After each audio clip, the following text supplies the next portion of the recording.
coming on the air just minutes away from a key test for President Biden, this time on the world stage, speaking any minute at the NATO summit, not far from where we're standing here in Washington. We'll take you there live with the vibe check from Capitol Hill after a flurry of talks there today on the political crisis facing the president. Plus, no rest for the weary down south, more dangerous weather on the way, including a heat wave with thousands of people who have no AC right now, how they're bracing for what's next. In New Mexico, what we're hearing from inside the Santa Fe courtroom, with the jury now being picked to decide Alec Baldwin's fate. Plus, the new details just into us tonight about the carjacker shot by U.S. Marshals near the Washington home of a Supreme Court justice. And in tonight's original, the controversial viral movement to build up the human population. Why so-called pronatalists are making it their mission to have as many babies as they possibly can, later in the show. Hey, I'm Hallie, and in the next few minutes, we will watch live this big test for President Biden as he steps out onto the global stage in one of the most consequential moments he's had since that bad debate performance nearly 2 weeks ago, with the number of House Democrats calling on him to withdraw from the ticket now back up to 9. Democrat Mikey Sherrill now asking President Biden to drop out literally in just the last few minutes here. I want to show you what we're looking at. This is the stage where we'll expect to hear from the president. Now, again, this is a scripted setting. It's going to happen in just a matter of minutes here, but it is still a key moment for him as he's trying to prove not just to world leaders, but the rest of America that he's still up for the job. We're going to bring his speech to you when it begins, as his campaign is now, you could call it, in triage mode, trying to stop the political bleeding, so to speak, with plans tonight for the president to meet with key Democratic mayors, according to two sources familiar with that call. And the vibe over on Capitol Hill, a grim resignation, it appears, that whether they like it or not, the president is insisting on staying in this race. House Democrats holding a closed-door meeting to air things out. So while one source tells our team there's what they call an overwhelming consensus the president should stay in the race, the feeling described by one lawmaker is still pretty shaky, with a concern this whole age issue will overshadow the rest of this race. And the top House Democrat telling our team late today that talks about this, they're not over. Leader Jeffries, would you feel that the meeting was productive today? It was a very constructive conversation amongst the House Democratic Caucus family. Did you all come to a consensus on President Biden? The conversations are ongoing. The White House reiterating that the president is fully committed to serve another 4 years. Watch. We respect people's opinion. You're right. We do want to turn the page. You heard me say this last week. We want to get to the other side of this. We want to continue doing the work, and that's what the president's going to do. We've got team coverage tonight, Sahil Kapoor on Capitol Hill, but I want to start with Aaron Gilchrist, who is live outside that summit here in D.C. And Aaron, a big moment coming up for the president. It is not an unscripted setting, the way that his press conference just about 48 hours from now will be. Another highly anticipated moment, but it is still the president on the world stage with so many eyeballs on him. Yeah, you're absolutely right, Hallie. You're looking at the auditorium now where we know that world leaders will be gathering in just a few minutes. President Biden arrived here about 10 minutes ago and went inside. We know that we will see him along with more than 30 other world leaders assembled here for this opening ceremony of the 75th anniversary summit of NATO. This is an organization that was founded back in 1949 with the purpose of creating an organization of military-capable countries that could stand up to the Soviet Union back then. Today, I think you'll hear the president talk about the need for this same organization, now 32 countries strong, to stand up against Russia and support Ukraine in its war with Russia at this moment in time. We expect, according to a senior administration official, that we will hear some announcements this week coming from NATO, coming from the United States, about additional support, both militarily and monetarily, for Ukraine, to include some enhancements to air defense systems that the Ukrainians need going forward in their fight with Russia. And of course, as you noted, Hallie, this is a platform where everyone will be watching the president, not just for what he has to say in terms of American leadership on the world stage, but people are going to be watching President Biden because of the debate performance that we saw almost 2 weeks ago, questions and concerns around the president's health and vigor in terms of his ability to move forward with the campaign and his ability to continue to lead for another 4 years. And so this is a platform where you're going to have a global audience watching, making assessments and a space where President Biden, we know, has been preparing for the last couple of days to start the engagements with this ceremony today. He'll continue with working sessions as the week goes on. And as you noted, that press conference where he'll face the American media as well as some foreign press answering questions in a moment that will be unscripted, where he will have to answer questions about his health and questions very likely about his ability to move on in this campaign, Hallie. Aaron, we've also heard now the press secretary for 2 days in a row be pressed about the president's condition, about his health, about his stamina, about where this race stands. And the very clear message is it is time to move on. That may be the message from the White House. It is certainly not the message down Pennsylvania Avenue on the Hill, where, as you heard, the Democratic House leader is saying there are still discussions and talks to be had. Yeah, you're right. The campaign, as you said, has really tried to say, you know what, it's time to move on. President Biden said as much himself in that interview with Morning Joe on MSNBC yesterday, the letter he sent to congressional leaders saying it's essentially time to get in line behind him and support him because he is not dropping out of the race. He intends to go on. We did see the president hold that conversation last week with Democratic governors. He met with congressional leaders as well. As you see, the president actually, that's video from over the weekend. I'm sorry. He met with congressional leaders last week. Over the weekend, he was out campaigning, talking to voters.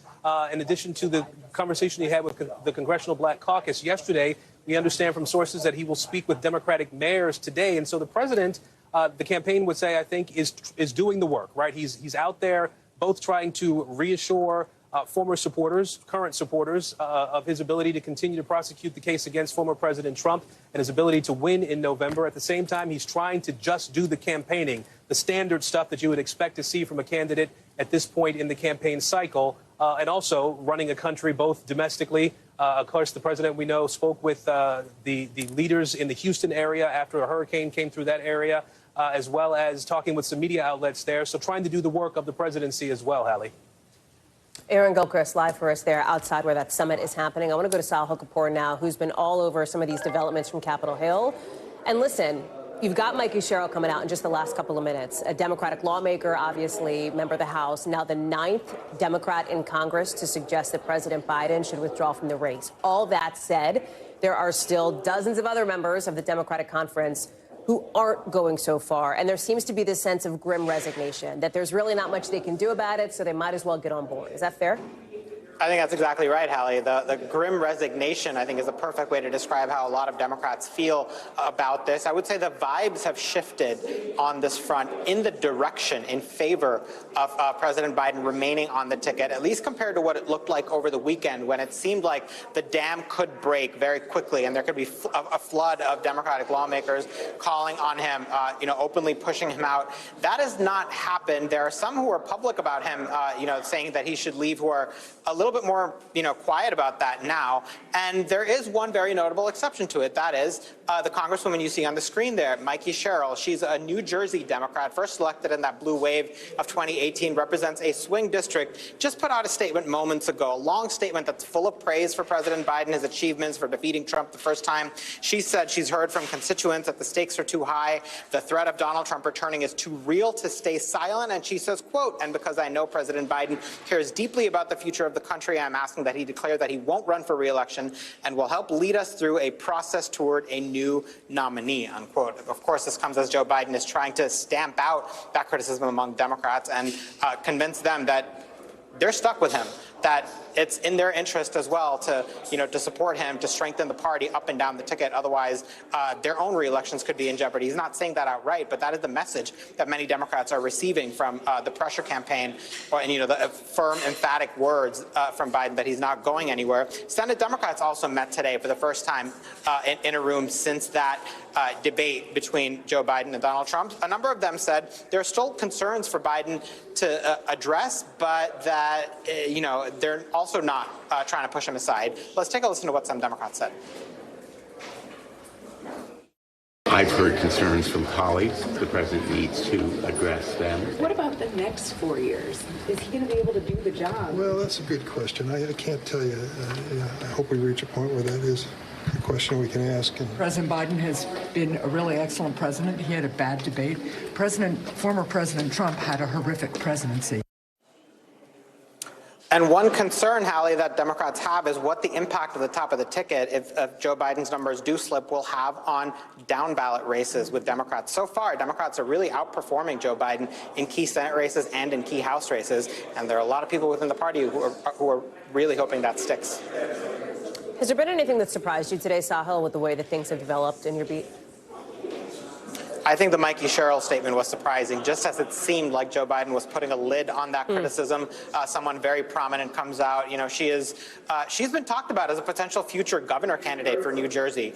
She was in that class of 2018, been a frontliner. That's the term for Democrats in swing districts, competitive districts. A lot of them have not come out publicly and said that because their fate, again, is tied to Joe Biden's fate. If his numbers end up cratering, that's not really happened yet. There's been modest movement, but if their numbers end up cratering the way some Democrats fear they might, that could be very problematic for members of Congress like Mikey Sherrill, who are in these competitive districts. So her coming out, I thought, was very notable. It also surprised me that there were some Democrats like Congressman Jerry Nadler, who, as far as we were told, were kind of open with colleagues on in a call in a meeting over the weekend that Joe Biden should go. He is not singing that tune publicly. He has been, gotten more quiet about that and signaled that Joe Biden will be their nominee. Sahil Kapoor, live for us on the Hill. Thank you. Let's take it down south tonight, where they're bracing for more dangerous weather on the way as what's left of Hurricane Beryl slams the Midwest. Look at this. I want to show it to you. The scene in Houston. You have trees that have collapsed onto homes, roofs totally torn up. Look at that. That's a big tree they're trying to get down. The storm even put a hole through the NRG Stadium roof. You can see directly into the seats there. We're about to show that to you. The storm, look at that. The storm killed at least 7 people across Texas and Louisiana, with that state now declaring a state of emergency. And you know what's making a bad situation even worse? The heat. It is super hot. Houston has a heat index that could be as high as 106 degrees.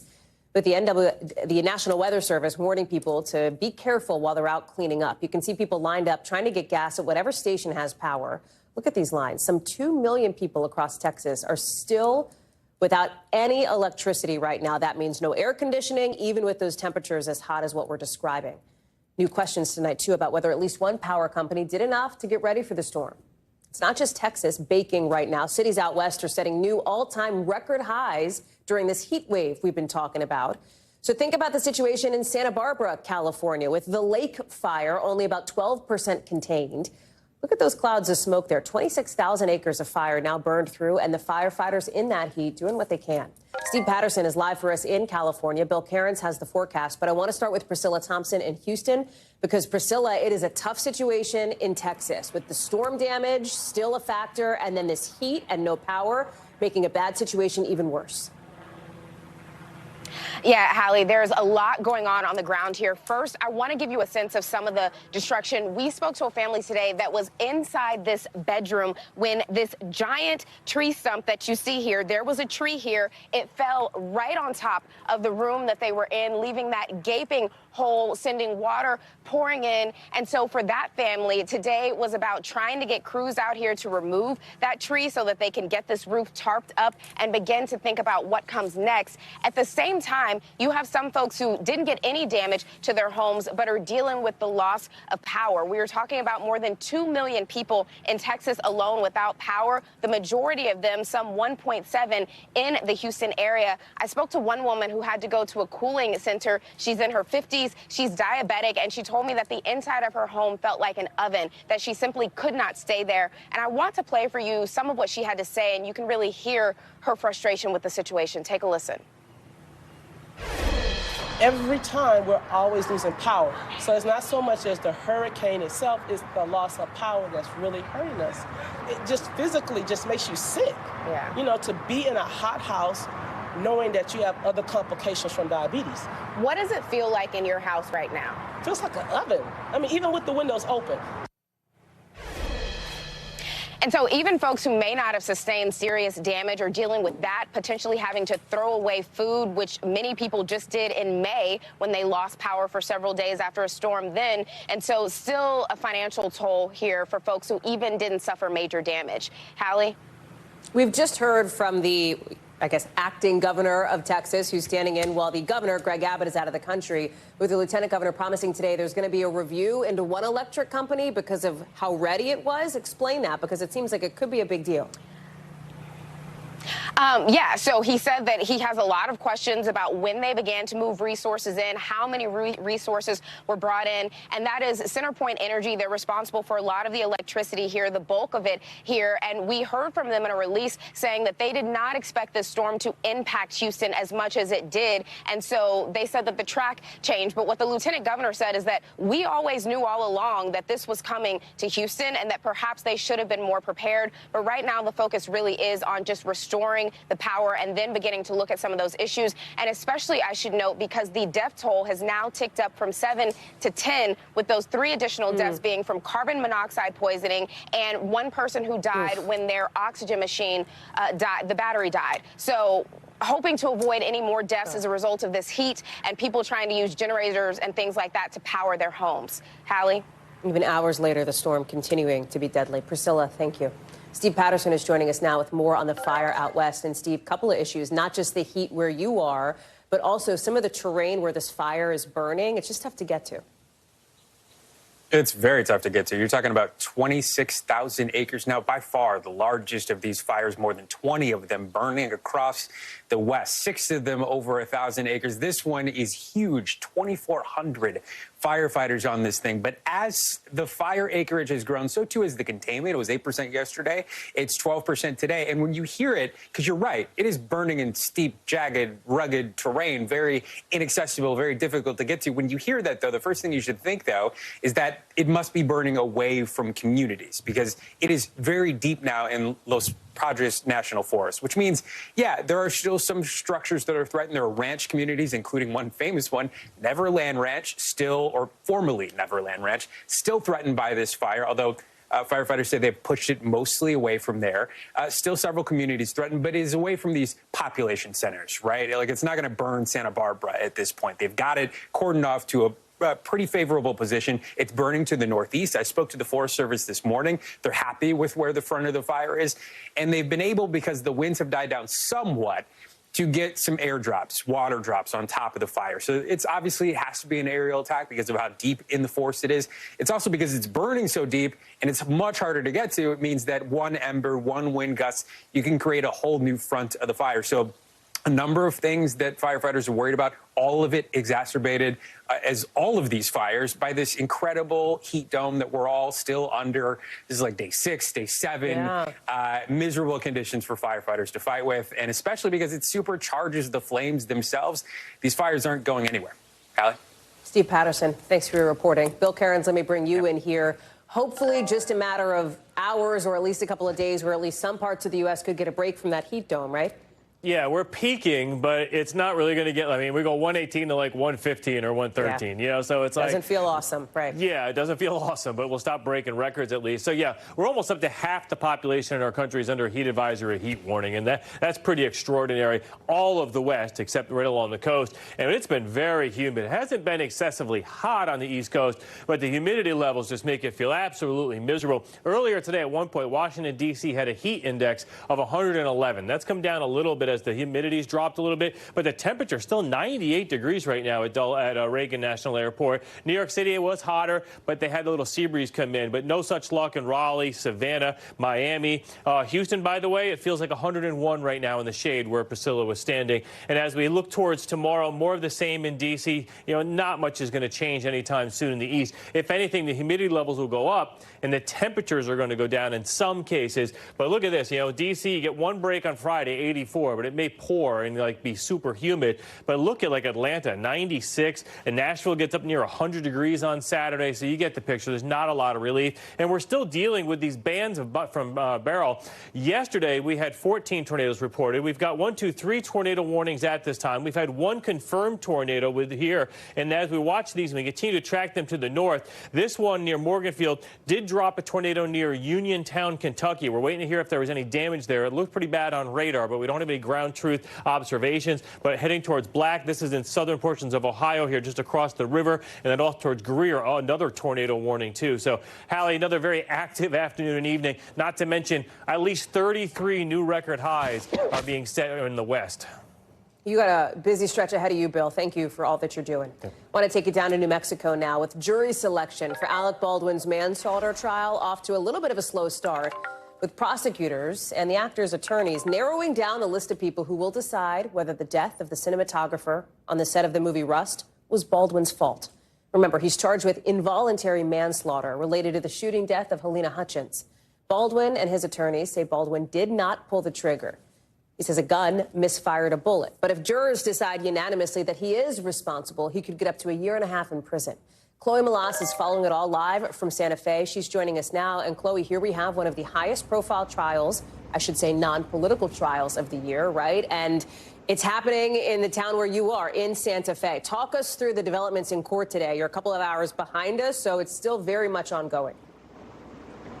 Yeah, I mean, look, right behind me, Hallie, in this courthouse, which is where Hannah Gutierrez Reed had her trial just 4 months ago, the armorer for Rust. That's where jury selection is going on right now. Alec Baldwin, he arrived in court this morning alongside his wife, Ilaria. We've also seen his brother, Stephen Baldwin, mulling around the courthouse and inside. I mean, look, like you said, it's a sleepy, beautiful, quiet town. And I was speaking to a former prosecutor in New Mexico, Jennifer Burrell, earlier today, and she said Santa Fe, they haven't seen anything like this, not with such a media circus and definitely not with such a celebrity presence. What's the timeline here? Because jury selection can sometimes go quickly. It can sometimes take a long time. And then, of course, it's the openings, which are crucial here. Walk us through that. Walk us through the arguments and where this goes next. So if a jury is seated today, or perhaps even maybe tomorrow morning, you're going to see opening statements begin. And earlier this week, on Monday, there were multiple motions that the judge weighed in on. And one of those motions was actually in favor of Alec Baldwin and his legal team, saying that they are not going to be presenting Baldwin as a producer to the jury. That's a huge win for his legal team, because the jury is only going to focus on the fact, Hallie, that he... And if you are wondering what's going on with the sound on your device or on your TV, that's not you, that's us. We're working on those tech issues, but our thanks to Chloe Malas for that. We're going to figure out what else she was saying and get back to her later on.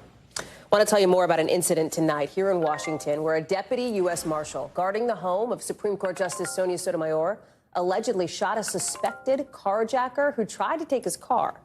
Now, this happened not today, but last Friday, right around 1 a.m., so middle of the night here. The 18-year-old suspect allegedly pulled a gun on the marshal who was sitting in a parked car. The marshal then shot the suspect, who was taken to a local hospital. He's being treated for non-life-threatening injuries, so he is expected to survive. The gun was recovered on scene. D.C. police are obviously investigating, but clearly a lot of attention on this issue because of where it happened, not too far from the home of Justice Sotomayor. More on that as we get it. We're also learning tonight Manhattan prosecutors are investigating more sex assault claims against Harvey Weinstein, of course, the disgraced media mogul. This is him in court earlier today. We're about to show it to you. Prosecutors say some possible survivors who were not ready to testify in Weinstein's previous trial are feeling comfortable enough to speak up now. That means we could see new charges brought against him in just a couple months. Remember, his 2020 rape conviction in New York was overturned back in April. Jesse Kirsch is covering this. Where do things stand? What are we hearing from Weinstein's attorney now?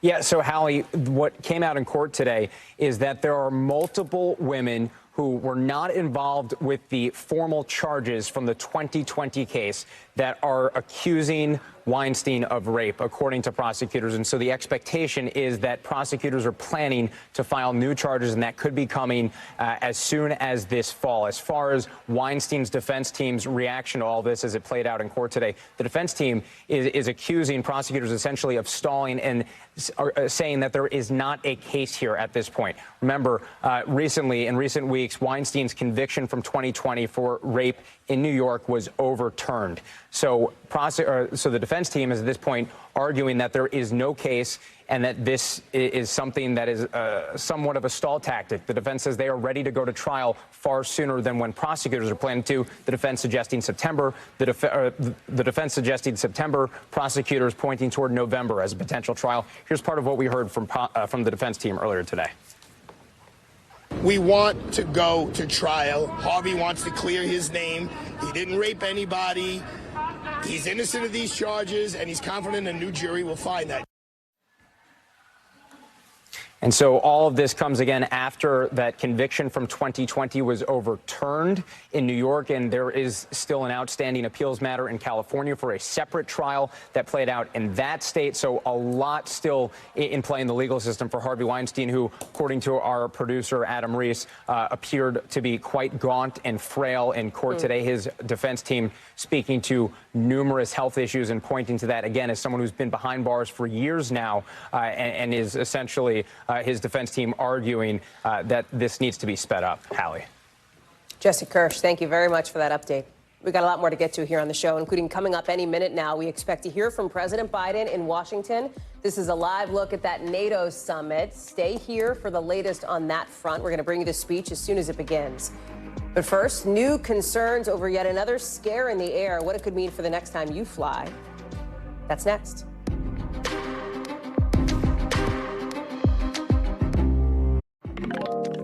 So in just the last couple of minutes, court is breaking for the day in that federal bribery trial against a sitting U.S. senator, with Bob Menendez's team set to wrap up closing arguments tomorrow.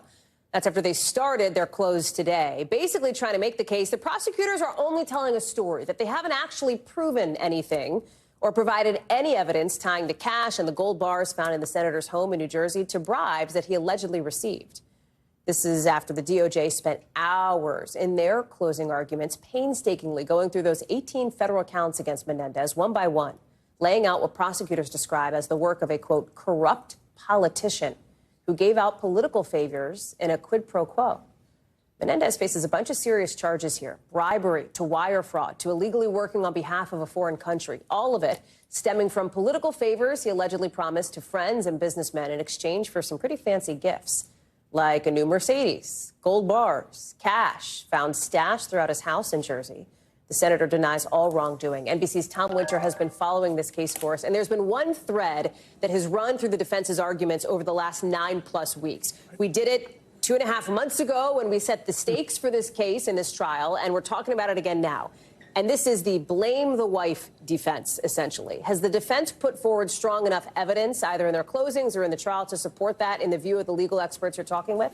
Right, Hallie. So to channel the band The Who, meet the new closing arguments, same as the old opening statements on that specific point. Because what they're trying to say, and what they said when this trial first opened, as you just alluded to, hey, the gold bars and a lot of this cash, it was found in Nadine Menendez's closet. You clearly saw that from the photographs that the FBI took when they conducted that search warrant. And what they're trying to say, the defense, is there's no direct nexus to the senator and a bribe. They're saying the senator is doing his work as a senator on behalf of his constituents, fielding their calls, raising their issues, the things he talks about on his website. Meanwhile, Nadine Menendez is getting cash, but you can't put those two things together as part of an overarching scheme. Federal prosecutors, quite obviously, would argue differently. And to your point, going through all 18 counts, painstakingly going through the elements of the crimes,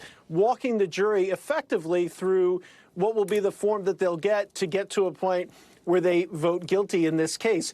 Whether or not that'll ultimately be successful, you heard the prosecutors earlier today and yesterday talk about text messages, talk about fingerprints, when that cash was withdrawn based on the serial numbers that's on it, some other corroborating evidence potentially with those gold bars.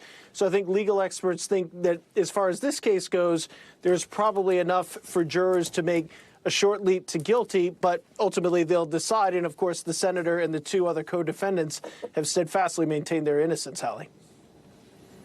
And Tom, real quickly here, we know the legal reality here. What about the political one? What's the situation for Menendez if and when he gets back here to Washington, conviction or acquittal? Right. So if he's convicted, there's going to be enormous pressure for him to either resign or for the Senate to toss him out. That's on that one hand. If there's a guilty verdict, if there's a not guilty verdict, he plans to run as an independent. He may run as an independent regardless. That's an entirely separate matter. And so obviously his political prospects, if he's in fact found not guilty, would presumably rise in New Jersey. But I think there's a long way between here or there, and including in that a jury instructions and the actual deliberations themselves. Tom Winter, thank you very much. Yep. Let's get to now a series of mid-air incidents involving United Airlines raising some concerns tonight after a plane lost a tire during a takeoff from LAX. the second United plane to lose a tire in midair in the last 4 months. With 174 people, 7 crew members on board, it landed safely, but some tense moments leading up to it. Listen.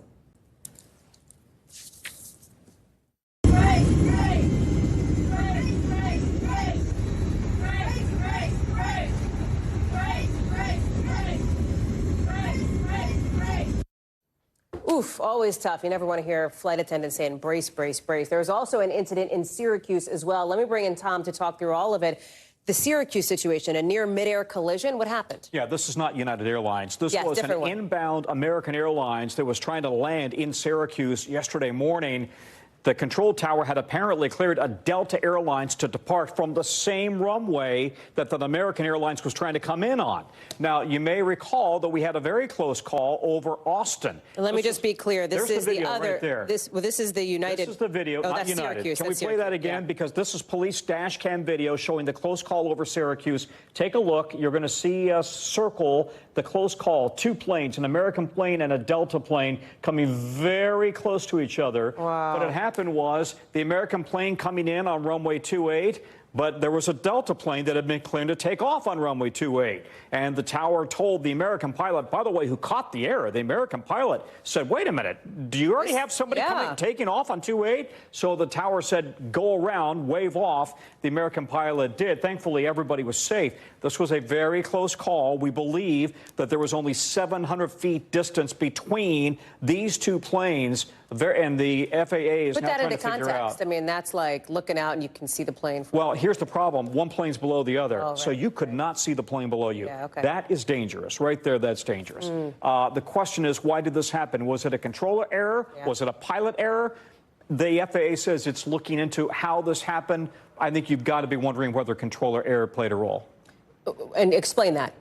Well, listen, you may recall the Austin case we had about 18 months ago when quite literally a FedEx plane was cleared to land on a runway and there was a Southwest plane departing off that same runway. You remember that? And they literally did a go-around right over the top of the Southwest plane because it was foggy at the time and the controller cleared the FedEx plane to land right on the same runway that a Southwest plane was on. Thankfully, they saw the error. They waved off. It was the FedEx plane that said, we're out of here. We're leaving. So the question is, did something like that happen in Syracuse? The FAA is clearly very concerned about this. Really quickly, Tom, just touch base on what happened with that United issue, the wheel falling off. Yeah, that's not a good thing, generally. No, don't love to hear that. Here's the good news. There are 8 tires underneath the 757 landing gear, right? So you don't want to lose a tire. The plane, though, went on to Denver, landed safely. Everything's fine. The FAA already has United's maintenance operations under scrutiny because of a series of mishaps. So this is now going to have them drill down again on what's happening at United. Tom Costello. Not a Boeing issue, a United issue. That's right, because it's up to the airline, not the manufacturer, to keep up maintenance on those planes. That's right, yeah. Tom Costello, busy beat for you, especially tonight. Thank you, sir. Appreciate it. We got a lot more to get to because any minute now, and really any minute, we expect to hear from President Biden at that NATO summit. That should be coming up in maybe the next 3 to 4 minutes. We're going to have it here live. We're going to try to sneak in a really quick break right beforehand. Stay with us.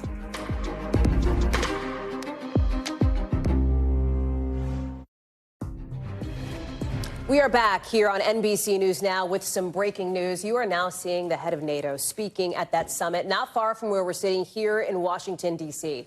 Why are we showing it to you? Because this is a critical test for President Biden to a degree, as he is now facing what may be the most difficult 12, 13 days of his campaign yet. After that debate performance about 2 weeks ago, widely panned as disastrous for his campaign and perhaps for his candidacy. We know that at least now 9 Democratic lawmakers, 9 sitting members of Congress, are publicly calling for President Biden to pull his name off the 2024 ticket. They simply do not think that Democrats can win and can beat former President Trump if President Biden stays on the race. However, other Democrats believe that the party should unify behind the president, as he himself insists he is staying in this race, that he is, in his words, in it to win it. So what you're about to see any minute now is President Biden step up to the microphone on the world stage. Even as, remember, NBC News has reported that some allies are now more concerned about the prospect of a second Trump term internationally. What's happening here in Washington is having a ripple effect around the world. So President Biden will deliver remarks. Now, a couple of caveats here. These will be scripted off a teleprompter for President Biden. It is not going to be a live setting, a live unscripted setting. You're going to see that, in fact, just about 48 hours from now, when the president gives a solo news conference, a lengthy news conference, it's believed. At least that's what his team is suggesting and hinting at, when he'll speak with members of the White House press corps and others, taking questions undoubtedly on his age, on his stamina, on his fitness for office. This is, as NBC News has reported, that the president himself has suggested to allies, to Democratic governors, that he needs to get a little bit more rest. So wondering if that is something that may help, that he perhaps is working too hard, burning the candle too much. I'm paraphrasing here on both ends. All of it obviously raising questions over whether President Biden can continue in this race. The White House today insisting that he can, that he will remain on the ticket, as his campaign has been firm on that as well. We are going to have team coverage of all of this, of course, as it continues on. But for now, we want to take one more live look here at the NATO summit in Washington. Head of NATO speaking. Now, remember, there's a lot on the president's plate, a lot on the White House's plate. As the president is speaking, not just obviously on politics here at home, but on international matters as well. We know that President Biden is expected to meet with the brand new UK Prime Minister, Keir Starmer, on the sidelines of this summit. And it's all happening, of course, as the Russian invasion of Ukraine continues to make headlines with yet another attack, this one on a children's hospital that reportedly killed dozens of people. We told you about that just recently on the show. It is expected, according to a senior administration official, that there will be new announcements on support for Ukraine. This is something that you've seen the NATO alliance rally around as they look to make sure that that Ukraine feels supported, that their ally feels supported in the fight against Moscow, in the fight against Russia. Now, remember, President Biden in his campaign has made foreign policy a critical part of his contrast with former President Trump, suggesting that he is, in fact, the best person to lead America forward on the world stage, that he's best positioned to keep alliances strong, unlike, in his view and in Democrats' view, former President Trump. But remember, the foreign policy is just not something that tends to drive voters to the polls. We see it in the numbers that the economy and immigration consistently tend to be at the top of that ticket. I want to sneak in Aaron Gilchrist, who is watching this for us as well, for some very quick thoughts here before we get to President Biden. Aaron?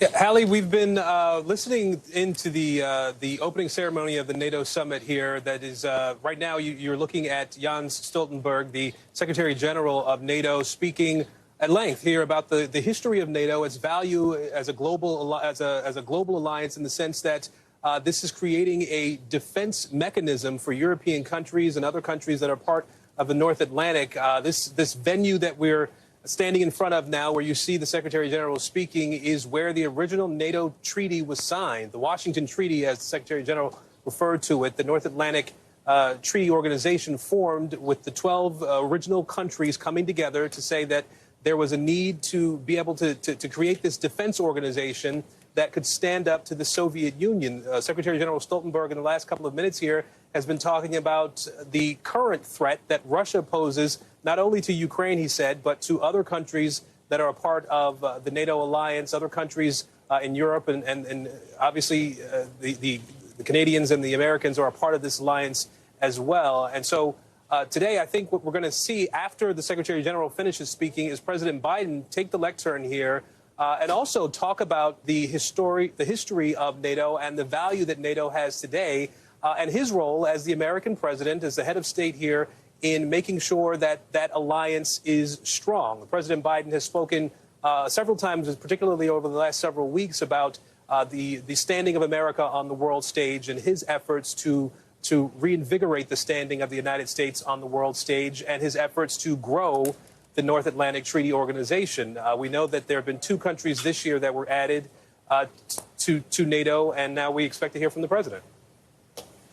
Aaron Gilchrist, thank you. We are just moments away now from President Biden. You saw both him and the First Lady in the front row there at this NATO summit in Washington. I want to bring you an NBC News special report.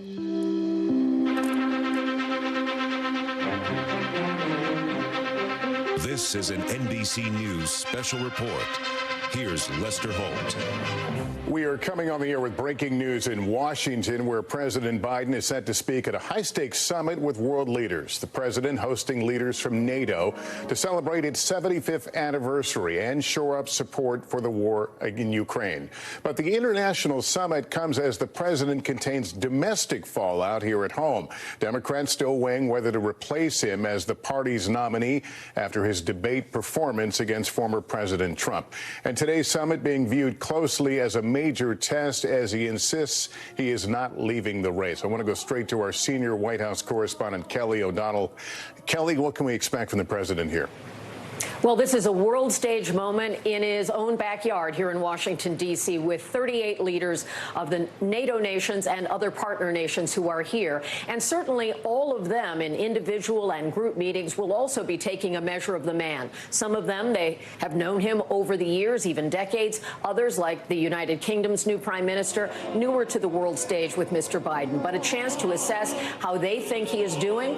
And at the same time, another test for the president to reassure Democrats in his own party, lawmakers and voters, the general public, that, as he says, he is staying in the race and that he has the fitness and the ability to continue to conduct the business of the office he holds and the one he is seeking again with re-election in the fall. So for the president, these are key days to also highlight one of the things he thinks is one of his great accomplishments in this term, and that is bringing together NATO partners to support Ukraine at times when that was difficult and challenging, and in many ways it remains so. So that is one of the things we expect the president will talk about when he honors the 75th anniversary of NATO. We expect him to speak for about 10 minutes or so, perhaps a bit longer.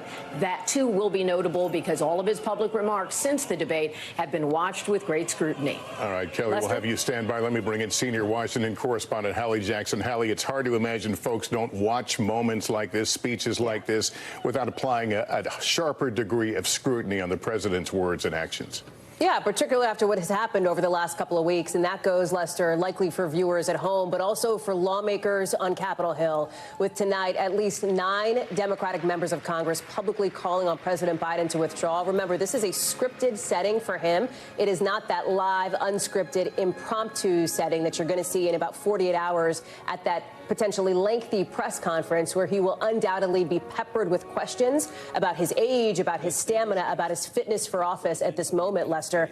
But a key moment for him on the world stage now. Lester. And again, that press conference later in the week, and a lot of expectation about this. But here is the president now approaching the podium at the 75th anniversary observances of NATO.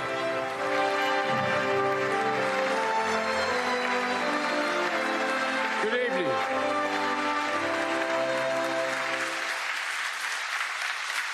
Welcome. In 1949, the leaders of 12 countries, including President Truman, came together in this very room. History was watching. It had been 4 years since the surrender of the Axis powers and the end of the most devastating war the world had ever known. Here, these 12 leaders gathered to make a sacred pledge to defend each other against aggression, provide their collective security, and to answer threats as one, because they knew to prevent future wars, to protect democracies, to lay the groundwork for lasting peace and prosperity, they needed a new approach. They needed to combine their strengths. They needed an alliance. And here they signed the Washington Treaty and created the North Atlantic Treaty Organization, the single greatest, most effective defense alliance in the history of the world. Mr. Secretary General, leaders of NATO countries, foreign and defense ministers, representatives from partner nations and the European Union, and members of Congress, distinguished guests, welcome to the 2024 NATO Summit. It's a pleasure.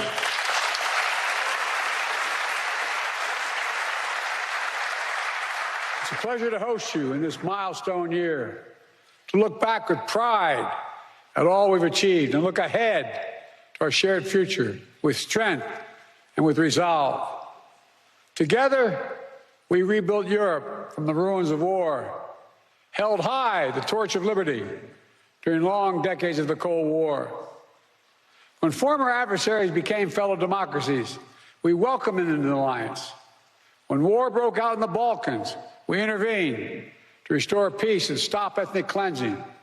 And when the United States was attacked on September 11th, our NATO allies, all of you, stood with us, invoking Article 5 for the first time in NATO history, treating an attack on us as an attack on all of us.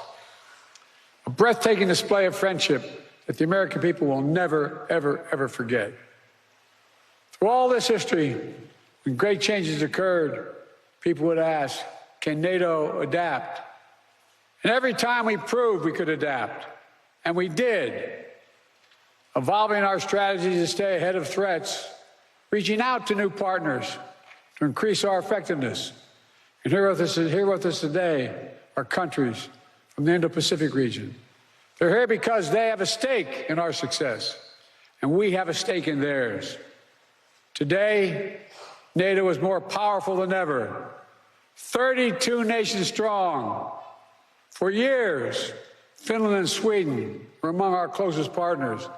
Now they have chosen to officially join NATO, and because of the power and meaning of Article 5 guarantee, that's the reason. It was the most important aspect of the alliance in 1949, and it is still the most important aspect.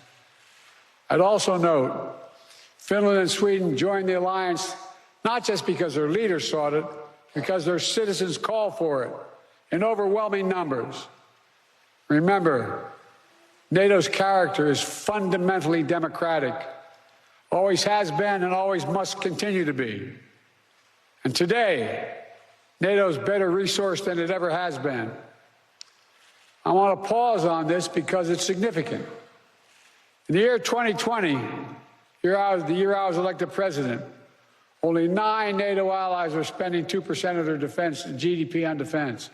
This year, 23 will spend at least 2%. And some will spend more than that.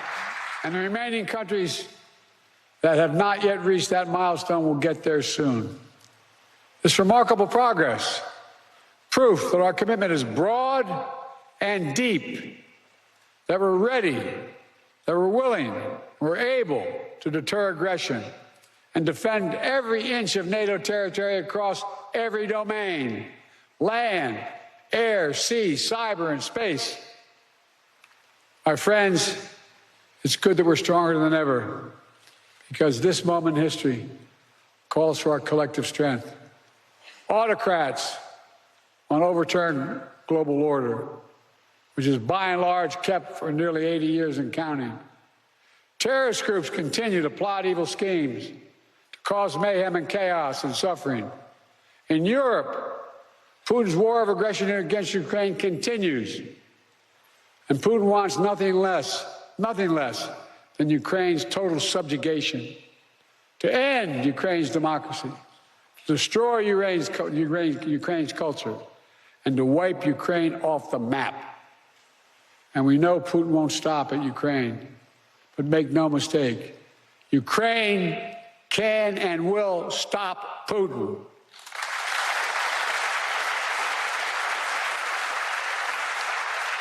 Especially with our full collective support. They have our full support. Even before Russian bombs were falling in Ukraine, the alliance acted. I ordered the U.S. reinforcements at NATO's eastern flank. More troops, more aircraft, more capabilities. And now the United States has more than 100,000 troops on the continent of Europe.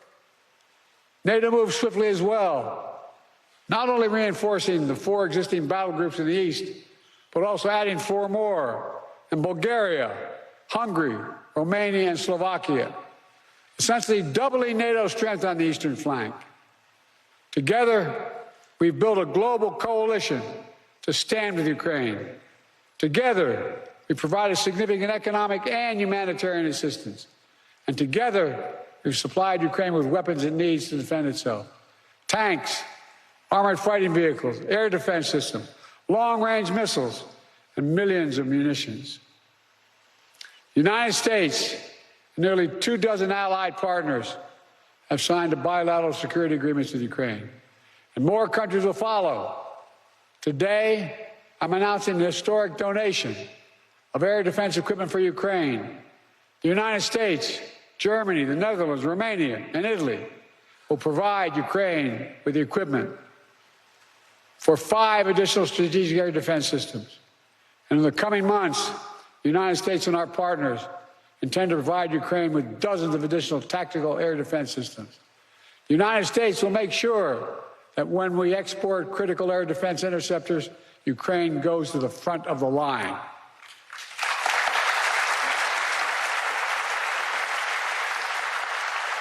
But we'll get this assistance before anyone else gets it. All told, Ukraine will receive hundreds of additional interceptors over the next year, helping protect Ukrainian cities against Russian missiles, Ukrainian troops facing air attacks on their front lines. Make no mistake, Russia is failing in this war. More than 2 years into Putin's war of choice, his losses are staggering. More than 350,000 Russian troops dead or wounded. Nearly 1 million Russians, many of them young people, have left Russia because they no longer see a future in Russia. And Kyiv, remember, fellas and ladies, was supposed to fall in 5 days, remember?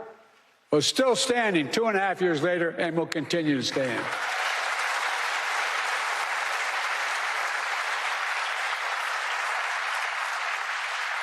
All of we allies knew that before this war, Putin thought NATO would break. Today, NATO is stronger than it's ever been in its history.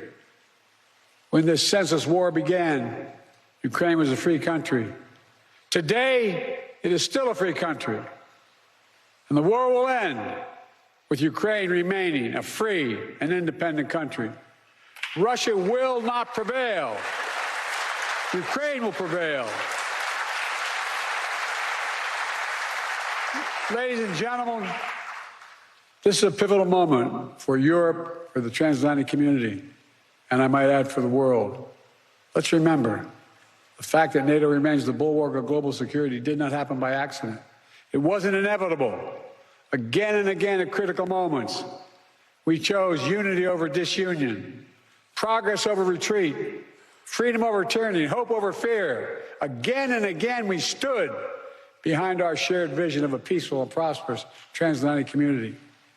Here at this summit, we gather to proclaim NATO is ready and able to secure that vision today and well into the future.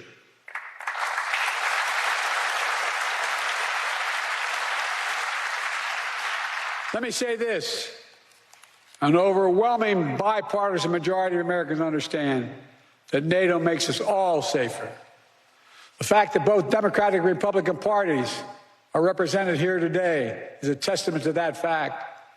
The American people know that all the progress we've made in the past 75 years has happened behind the shield of NATO.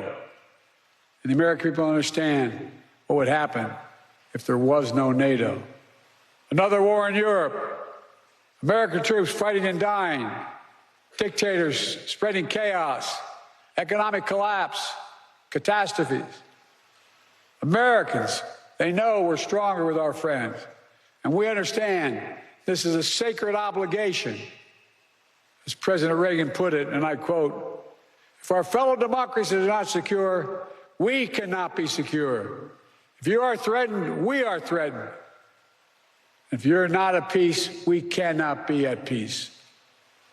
Reagan knew it then, and we know it now.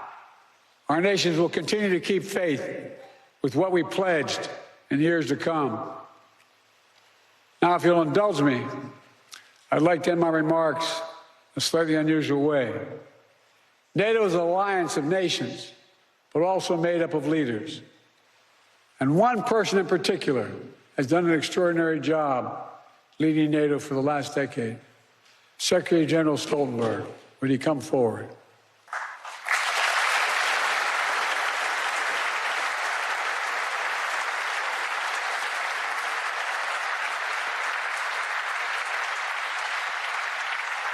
So much of the progress we made in the alliance is thanks to the Secretary.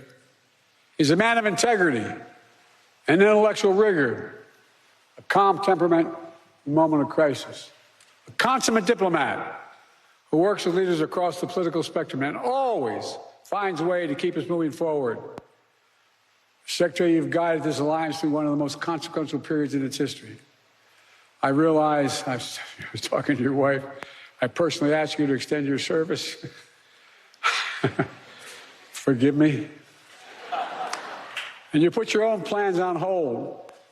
When the Russia war in Ukraine began, you didn't hesitate. Today, NATO is stronger, smarter, and more energized than when you began. And 1 billion people across Europe and North America, indeed the whole world, will reap the rewards of your labor for years to come in the form of security, opportunity, and greater freedom. For these reasons, I'm pleased to award you the highest civilian honor the United States can bestow, the Presidential Medal of Freedom. Ask the military to come forward.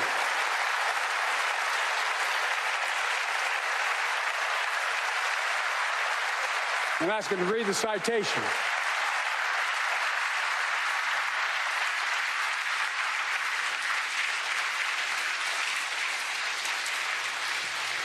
President Biden nearing the end of his remarks there, speaking at a gathering of world leaders, NATO marking the 75th anniversary of an alliance that the president says is more powerful than ever. He talked about the enduring strength of the NATO alliance, but it was clearly a message being sent to Russia and Vladimir Putin about NATO's resolve to continue to support and help defend Ukraine. Let's go to our senior Washington correspondent, Hallie Jackson. Hallie, as we watch this, it's hard not to think that there are a couple of audiences that were important from the White House perspective, certainly a domestic audience, and, as we mentioned, Russia.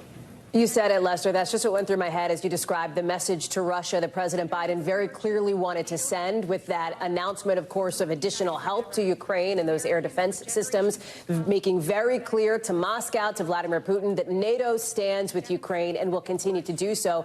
But there's another audience for this. There's a message also to those in the room, to the world leaders that have assembled here, that President Biden is trying to send, that he is strong enough and vigorous enough to take on this job for another 4 years. And then, of course, the message to viewers, to Americans, to voters of the case that he has been trying to make since the 12 days since that debate performance widely panned as disastrous, that was an aberration, not the norm, and that he, in fact, can be energetic and vigorous and is up to the task of what he's got to do. All of that said, Lester, there is still, I think, on Capitol Hill, a sort of grim resignation here that President Biden is going to stay in the race, that people in some corners suggest they need to get behind him, even as you've seen about a half dozen now lawmakers come out and publicly call on the president to withdraw from the ticket. We know that late today there are some political prognosticators that have suggested that in at least 3 swing states, President Biden is now slightly less likely to be victorious, that former President Trump could, in fact, do better. And some battleground polling that is just out in the last couple of days shows that President Biden continues to very narrowly trail former President Trump in 5 of the 7 of them, although inside the margin of error. So, listen, important moment here for President Biden, but there are more to come, and people will be watching. Lester, big spotlight Hallie, here for him. and watching the president concluding his remarks, awarding the Presidential Medal of Freedom to Secretary General of NATO Stoltenberg. And now the speech is over as that meeting continues. Let's bring back our senior White House correspondent, Kelly O'Donnell. Kelly, what were your thoughts as you watch, and what are we hearing from the White House? Well, certainly the awarding of the Medal of Freedom, which is the highest civilian honor, is a grand gesture that is meant to carry a message, especially to those in Congress who have not been as supportive of Ukraine, and a show of respect from this president for the long service of the Secretary General, difficult service. And so that was something that the White House had not told us about in advance, and it is a sign of sort of the importance of being the host nation of this. The president was able to work through his speech in a strong voice, declaring the key principles of his views on NATO as this conference gets underway. There will be other tests through the days ahead. As you pointed out on Thursday, it's expected that there will be a press conference. And what we do know from our planning is that will expect to have more than the typical number of questions we normally see. Very often, this president does a news conference with another world leader standing next to to him. And there are 2 questions from the American press and 2 from the world leaders delegation. We are told that the president will take more questions than that Thursday, and that will be something watched very closely. Lester? All right, Kelly, thank you very much. That concludes this NBC News special report. We'll have much more ahead in our streaming network, NBC News Now, online at NBCnews.com, and a full wrap-up tonight on Nightly News. I'm Lester Holt in New York. Good day, everyone, and thank you for watching.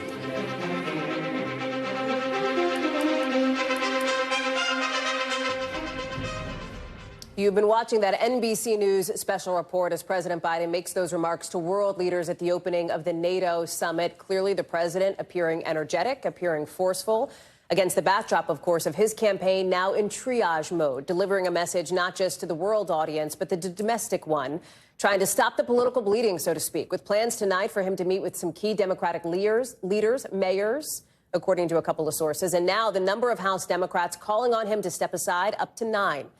Which now includes Mikey Sherrill of New Jersey, who publicly in just the last hour and a half has asked the president to drop out. We've got team coverage, Sahil Kapoor on Capitol Hill, but I want to start with Aaron Gilchrist, who's live outside that NATO summit. There is obviously a lot of policy that comes with any kind of international summit, including this one, Aaron. But in this instance, despite, of course, the invasion of Ukraine, despite, of course, the war in the Middle East between Israel and Hamas, there is a domestic political storyline that is in so many ways front and center here. Yeah, you're absolutely right. There's been, over the last week and a half or so, almost 2 weeks, this constant conversation about whether President Biden is going to be able to hold up, if you will, through the course of the next several months of campaigning. And then there was this notion that there would be just this really bright spotlight on him and everything that he does to see how well he performs. This obviously was the first time that we've seen the president on a world stage, on a global stage with a global audience since that debate a couple of weeks ago now. We've seen the president try to engage with members of his party through Zoom calls and phone calls that he's had with different members and different groups of members of Congress, as well as governors from around the country, Democratic governors. This, though, was the first time that the president had to rise to the occasion of a global audience and deliver a message there. The message that he delivered sounded strong. The president talked about his belief that Ukraine can and will stop Putin, he says. He said that Russia will not prevail in its war against Ukraine, a message that drew some applause there from the audience in the room, that audience of 31 other NATO country leaders, as well as other leaders from around the world. We also heard the president announce that the United States is donating some defense equipment, air defense equipment, Patriot missile batteries to Ukraine, along with the Germans and Romanians as well. This is something that the administration has been trying to do, trying to make sure that it was able to send money and equipment to Ukraine in order to shore up its defenses, make it more capable of holding off Russia, and, to the president's words today, ultimately defeat Russia. And so I think this is a message that we're going to continue to see the president push from a foreign policy perspective. And the White House has said that we all should watch him. That's the message that we've been hearing from the campaign as well, that President Biden is up to the job, and that we should watch him through the course of the events that he's been having over the last week or so, Hallie. In some ways, Aaron, this seemed to me somewhat reminiscent of that State of the Union speech that the president delivered earlier this year, in which he also had a huge spotlight on him for other reasons, which he came out, delivered what a lot of his allies saw as an energetic and forceful performance, if you will. Again, in a speech, fairly lengthy in the case of the State of the Union, in this instance about 10 minutes, but, you know, longer than one or 2 minutes, where he had a script, where he knew what he was going to say, where the setting was somewhat controlled. That is not going to be the case for every minute of the next 48 hours, right, as this summit continues, most notably with that news conference coming up later in the week, but also in some of these settings with other world leaders when, for example, members of the pool can come in, the reporters, of course, as you know, who follow President Biden, who might be able to shout a question or two, where it is a bit more of an unscripted moment for the president. So there are some real, some other key moments to watch here coming up, too. Yeah, you're absolutely right. The president is going to hold bilateral meetings with the new British Prime Minister. He also plans to meet on Thursday with the Ukrainian President Zelensky at the convention center here in Washington, where the larger NATO summit is going to be happening. These will be opportunities where reporters will be in the room, and as you noted, they tend to shout questions, hoping for the president to answer some of them. We'll see if he chooses to answer those questions. Certainly when that news conference happens on Thursday evening, the president will have a long list of questions directed at him, both about his health, I would imagine, also about his ability to continue to campaign and to regain some of the support that seemingly has slipped since his debate performance. And he'll address those questions, I would imagine, much the same way he did when he was on Morning Joe yesterday on MSNBC, Hallie. The president was testy. He clearly was fed up with the conversation around whether he can continue to mount this reelection campaign. And we know he'll be back on the campaign trail on Friday in Michigan. Aaron Gilchrist, thank you very much for that, live for us in Washington. I want to go to Sahil Kapoor now with The View from Capitol Hill, and some interesting news coming out in just the last hour, Sahil. I think political nerds will know the Cook Political Report. It is considered one of the preeminent political prognosticators here. And in just the last little bit, they have now shifted their predictions, essentially, for several key battleground states, slightly more towards former President Trump and away from President Biden. I mention this not because this is the end-all, be-all. We're showing you Cook right there. This isn't it, right? But it is yet another one of the warning signs that some Democrats, where you are very clearly tuned into. Yeah, that's absolutely right, Hallie. It's been a bit of a roller coaster day for Democrats on Capitol Hill with regard to the situation involving President Biden. Just when it looked like Biden had put a lid on his defections, we got another one in just the last hour or so, a very prominent one. That's Congresswoman Mikey Sherrill, a Democrat from New Jersey. She's in the class of 2018. One very notable thing about her, as our colleague Mike Memoli points out, Joe Biden in the year 2018 visited her district and campaigned with her as part of his travels out there to, try to support Democrats in anticipation of his 2020 presidential run, making that argument for electability. She put out a statement saying, quote, "Because I know President Biden cares deeply about the future of the country, I'm asking that he will declare that he won't run for re-election and will help lead us through a process toward a new nominee." Now, while the dam isn't necessarily breaking among Democrats, there hasn't been a critical mass of new members coming out. There's a lot of anxiety. They met this morning, had a caucus meeting. One lawmaker told me the mood is still shaky among Democrats. This person mentioned that there's fear that the age issue is going to overshadow everything for the president from now until Election Day, and that they would be better off at least trying for a new candidate, as chaotic and as messy as that would be. Some feel that keeping him at the top of the ticket is akin to effectively conceding the presidential election. House Minority Leader Hakeem Jeffries also addressed this. Let's play what he said. Leader Jeffries, would you feel that the meeting was productive today? It was a very constructive conversation amongst the House Democratic Caucus family. Did you all come to a consensus on President Biden? The conversations are ongoing. All of which is to suggest that serious concerns remain among Democrats as to whether President Biden can win a general election at this point. There's also this sense from what you're seeing from Democrats, and I saw somebody, and I can't remember who, or I'd quote them here, use the phrase sort of passive aggressiveness coming from some Senate Democrats who, while not publicly calling on the president to withdraw from the race, are certainly not giving full-throated endorsements of him by any means. Talk us through that dynamic here.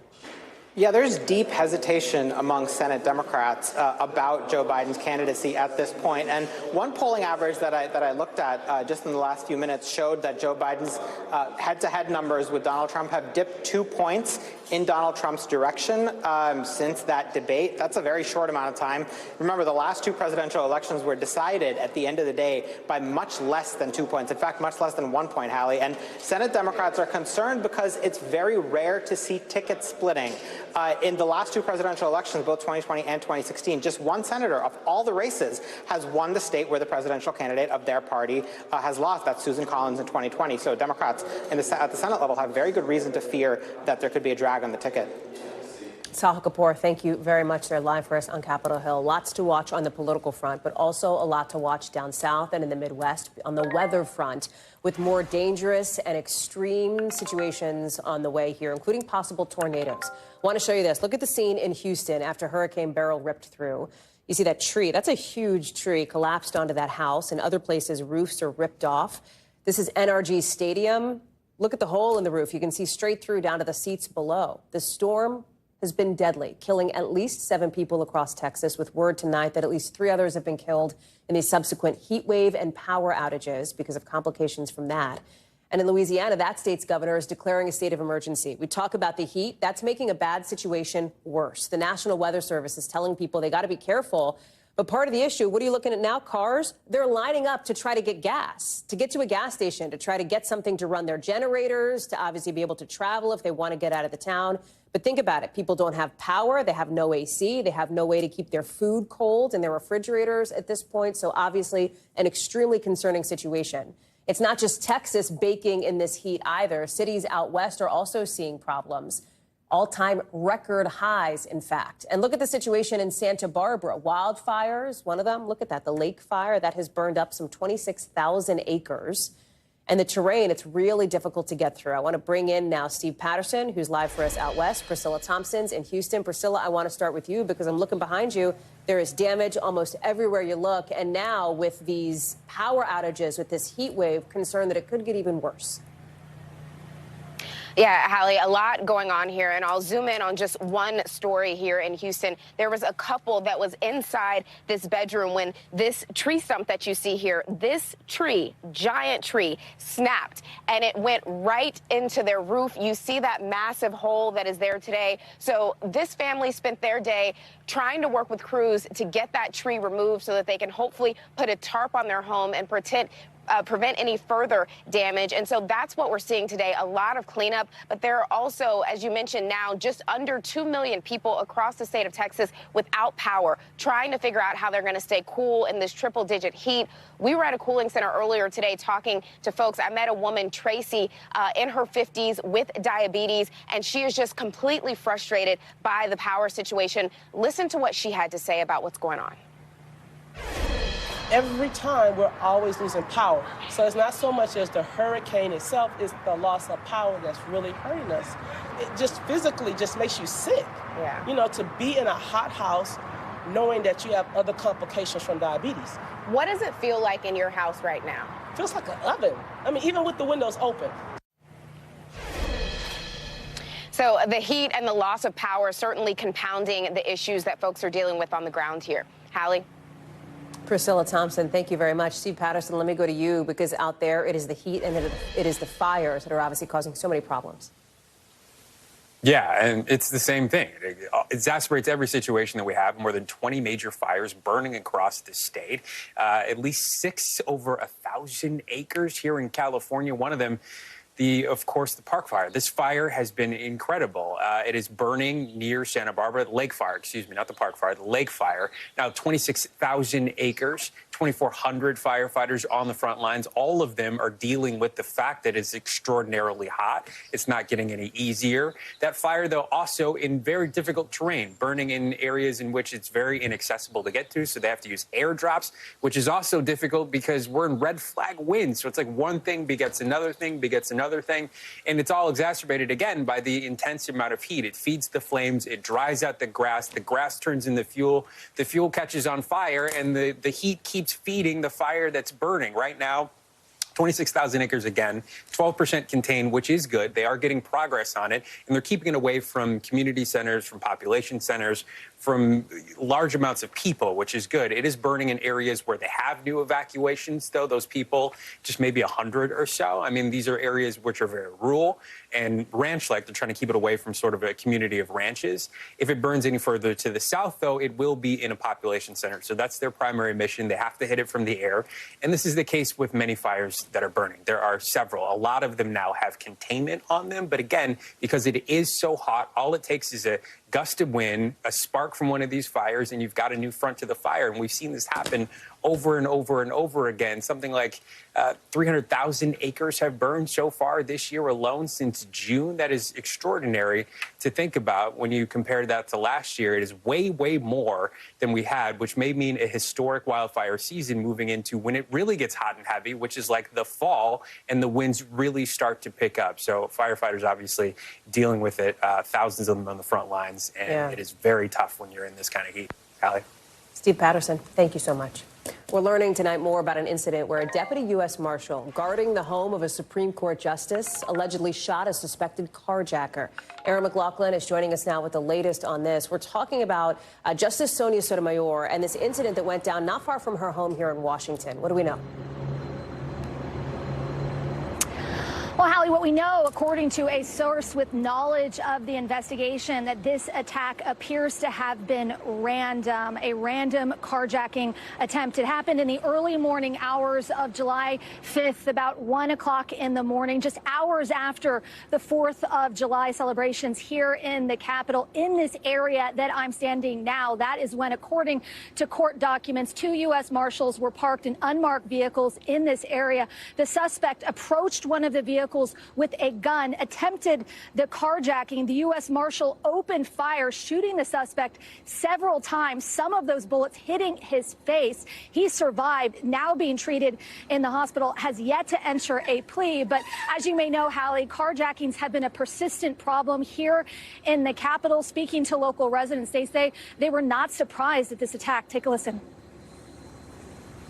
I myself was mugged by a kid with a gun a couple years ago, not more than 4 blocks away from here. So this is not uncommon. It's not uncommon.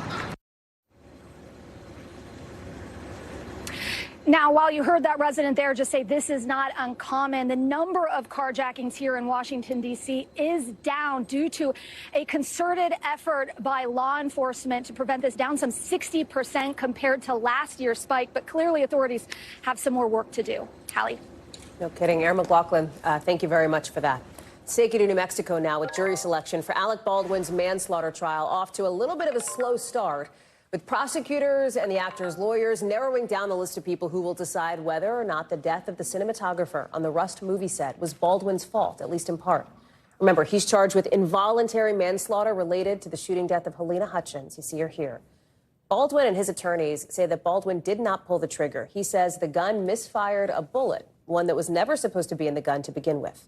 But if jurors decide unanimously that he is responsible, he could face 1.5 years in prison. Dana Griffin is following this one for us. This is a key moment, right? One of the probably highest profile non-political trials of the year. And jury selection is one where you are seeing attorneys for both sides, both the prosecution and the defense, comb through every selection with a fine-tooth comb, if you will. Talk us through it.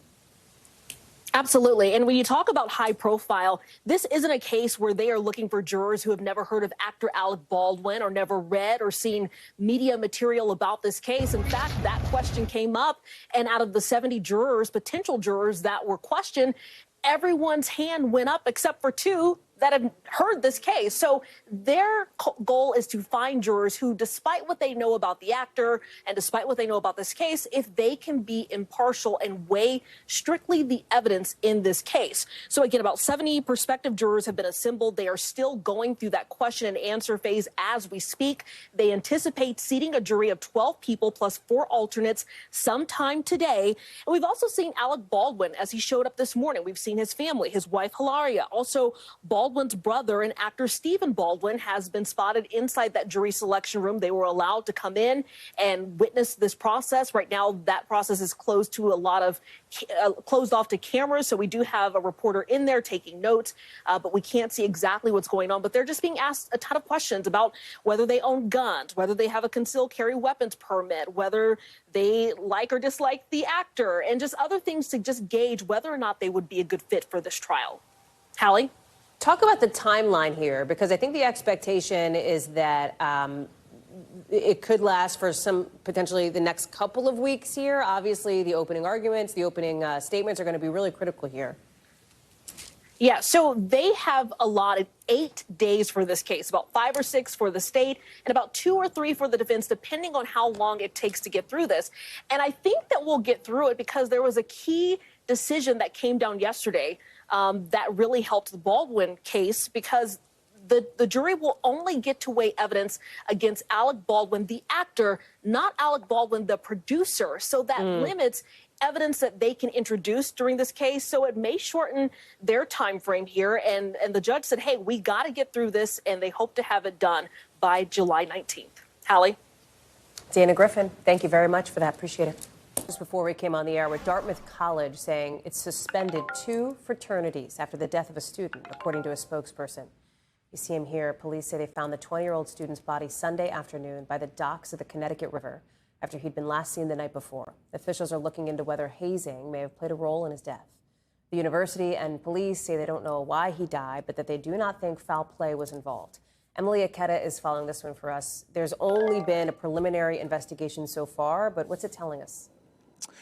Hey there, Hallie. So we know 20-year-old Juan Zhang, the really tragic story here. He had been on Dartmouth's campus as part of something called Sophomore Summer. It's a lot of rising juniors, the majority of them, according to the university. They live at the school throughout the summer as a way to bond with one another. So authorities say he had been attending an informal gathering, a party on Saturday night near the river. The Connecticut River does run along Dartmouth's campus. And then the next day, when they didn't see him at a gathering, he had been reported missing. That launched into a multi-agency search involving divers, and they ultimately found his body about 65 feet offshore in the Connecticut River.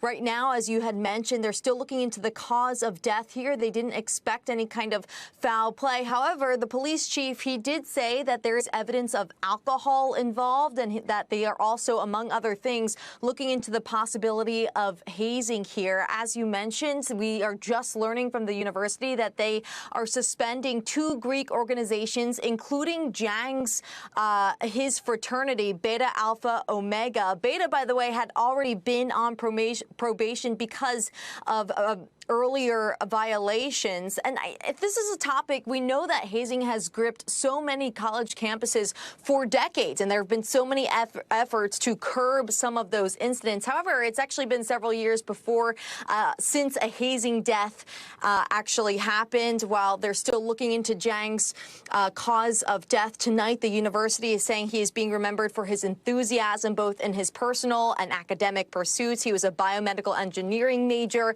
He was a student mentor, a band leader. He was expected to graduate, Hallie, in 2026. Emily Aketa, a difficult story. Thank you for bringing us the latest on that. More to watch, of course. Coming up here on the show, the Navy tonight revealing a sailor tried to get into the restricted medical records of the president. We'll tell you about those new details, what exactly he searched, plus how crews in Arizona rescued somebody after the car went hundreds of feet off a cliff. Wait till you see the dramatic video.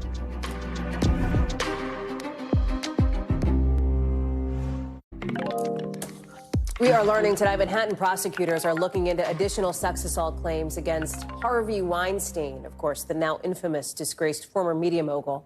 You're seeing him in court earlier today. Prosecutors say some possible survivors who say they weren't ready to testify in Weinstein's previous trial may feel comfortable enough to speak up now, which means we could see new charges brought against Weinstein in just a couple months. Remember, his 2020 rape conviction in New York was overturned back in April. Jesse Kirsch is tracking it. He's joining us now. Bring us up to speed, Jess.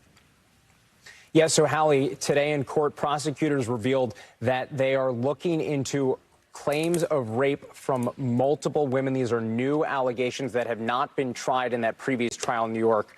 So this is a revelation that came out in court today. Prosecutors say they are looking into this. The investigations are ongoing. And this comes at the same time that Weinstein's defense team is arguing that there's essentially a delay going on here, that the defense is ready to go to trial sooner than prosecutors, and are essentially arguing that the prosecution is looking for something to charge Weinstein with now that the case has been overturned in New York. Here's part of what we heard from the defense team earlier today. We want to go to trial. Harvey wants to clear his name. He didn't rape anybody.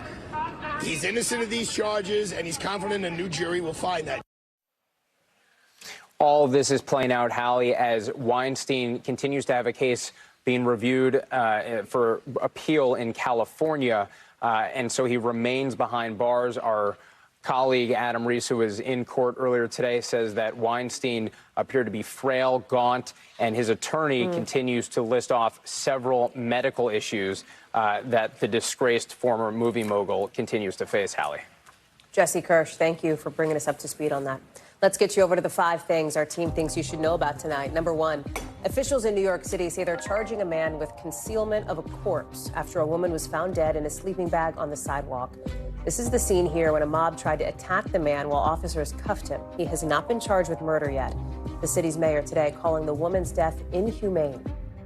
Number 2, a Navy spokesperson today says a sailor tried but failed to get into President Biden's medical records multiple times this year. The sailor apparently worked on a medical team at a base in Virginia. The Navy says the president's personal information was not compromised, with a defense official telling NBC that the sailor was held accountable. Number 3, the Fed chair in front of Congress today, saying that the economy is, in his words, no longer overheated. Jay Powell says the job market has cooled considerably from the pandemic and that we're now in a spot where it's not just about trying to bring down inflation. All of it, what's the bottom line? What's the tea leaf reading here? A big signal that rate cuts could be coming. We'll see.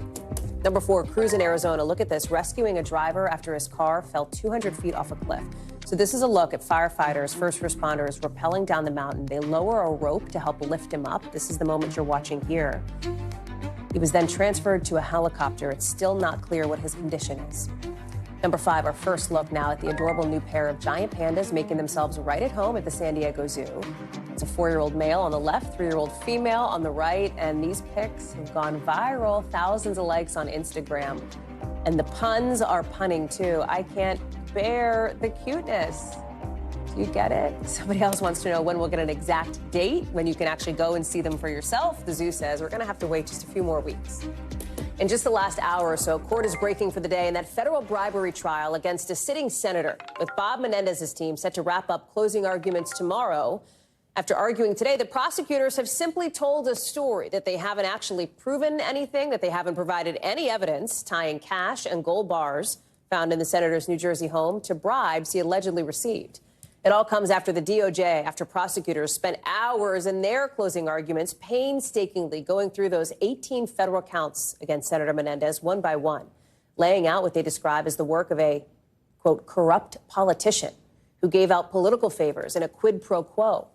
Menendez faces a bunch of serious charges here, from bribery to wire fraud to illegally working on behalf of a foreign country, all stemming from political favors he allegedly promised to friends and businessmen in exchange for some pretty fancy gifts, like a new Mercedes, gold bars, and cash found at his house. The senator denies all wrongdoing. NBC's Tom Winter has been all over this case for us, joining us now. And there's been one thread that has run through the defense's arguments over the last 9+ weeks. We did it 2.5 months ago when we set the stakes for this case in this trial, and we're talking about it again now. And this is the blame the wife defense, essentially. Has the defense put forward strong enough evidence, either in their closings or in the trial, to support that in the view of the legal experts you're talking with? Right, Hallie. So to channel the band The Who, meet the new closing arguments, same as the old opening statements on that specific point. Because what they're trying to say, and what they said when this trial first opened, as you just alluded to, hey, the gold bars and a lot of this cash, it was found in Nadine Menendez's closet. You clearly saw that from the photographs that the FBI took when they conducted that search warrant. And what they're trying to say, the defense is, there's no direct nexus to the senator and a bribe. They're saying the senator is doing his work as a senator on behalf of his constituents, fielding their calls, raising their issues, the things he talks about on his website. Meanwhile, Nadine Menendez is getting cash, but you can't put those two things together as part of an overarching scheme. Federal prosecutors, quite obviously, would argue differently. And to your point, going through all 18 counts, painstakingly going through the elements of the crimes, walking the jury effectively through what will be the form that they'll get to a point where they vote guilty in this case. Whether or not that'll ultimately be successful, you heard the prosecutors earlier today and yesterday talk about text messages, talk about fingerprints, when that cash was withdrawn based on the serial numbers that's on it, some other corroborating evidence potentially with those gold bars. So I think legal experts think that as far as this case goes, there's probably enough for jurors to make a short leap to guilty, but ultimately they'll decide. And of course, the senator and the two other co-defendants have steadfastly maintained their innocence, Hallie. And Tom, real quickly here, we know the legal reality here. What about the political one? What's the situation for Menendez if and when he gets back here to Washington? Conviction or acquittal? Right. So if he's convicted, there's going to be enormous pressure for him to either resign or for the Senate to toss him out. That's on that one hand. If there's a guilty verdict, if there's a not guilty verdict, he plans to run as an independent. He may run as an independent regardless.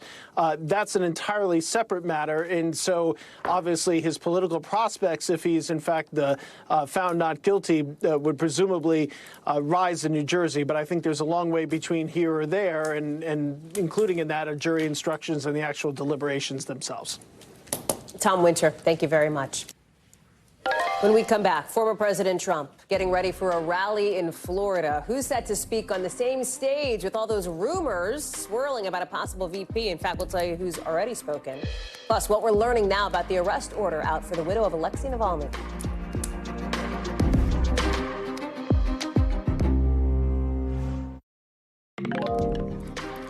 So in the next couple of minutes, we expect, well, maybe the next hour, we expect to see former President Trump holding a rally in Florida, getting back on the campaign trail with rumors flying over who and when he'll pick a running mate. It won't be his son speaking now.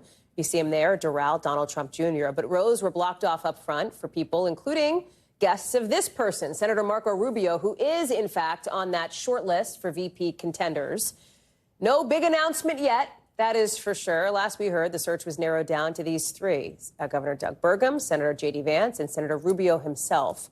All of it as there is a call now for party unity from a perhaps surprising source, and that's Nikki Haley, who was running against former President Trump, remember, right up until she dropped out, and said the former president had to work to win over her supporters. She is now handing over all her delegates to him ahead of next week's convention. Let me bring in Dasha Burns, who is live in Doral ahead of that rally. Okay, so vibe check is here. I don't know that this necessarily, to me, feels like the rollout for a vice presidential, candidate for a running mate here. But what's your sense of things? What's our reporting, Dash? Okay, I will say it has felt somewhat announcement-y here, only in that the stage setup here is more formal than we've seen. Several of the former president's family members are here. You saw Don Jr. on the stage there. Eric Trump is here. Kimberly Guilfoyle. Some of the children of the Trumps. So this is a more family-oriented event than we've seen recently, and it's not just Rubio who was here to speak. He's here with his wife and with two additional guests, Hallie. So those are the vibes that we've been seeing. But of course, the former president has been teasing this announcement for weeks now. We even got a fundraising email saying, will I make my announcement tonight? Tune in to find out. So he knows how to put on a good reality show competition, and this might just be part of it, Hallie. There's also this interesting moment, Dash, as we get to, rather than news, we're anticipating news that has already been made today, which is Nikki Haley releasing her delegates, pushing them towards Mr. Trump, saying in a statement it is time for Republican unity. As we said in the introduction, this is the same person who, when she dropped out, said that Donald Trump would have to work to, get her people, the people who supported Nikki Haley, behind him.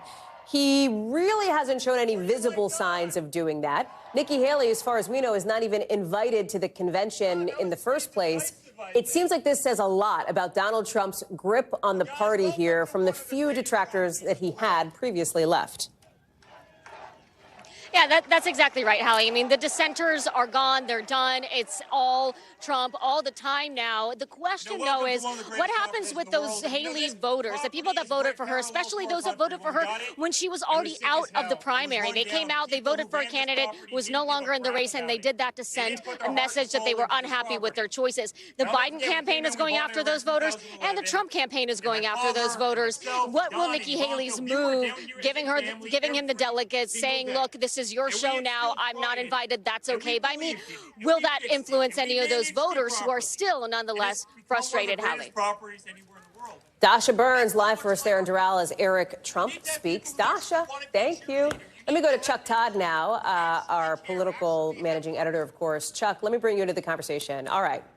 This is like, you've been through this cycle after cycle. When is the VP announcement going to drop? Like, when's the pick? You know what I mean? The everybody's on pins and needles. And we know that Donald Trump, he loves nothing more. I shouldn't say nothing more, but we have seen him in the past like to dangle a little hint. I remember in 2016, you were on the receiving end of some of that from those close to the former president, spitballing names, spitballing ideas. We know that he has another rally planned in Pennsylvania, critical swing state, on Saturday night.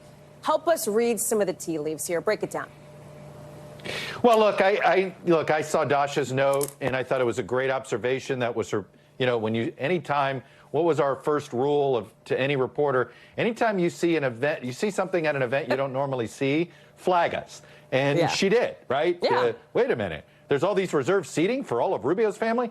Now, what's the counterpoint? Well, look, Doral is the unofficial capital of Little Caracas, right, in South Florida.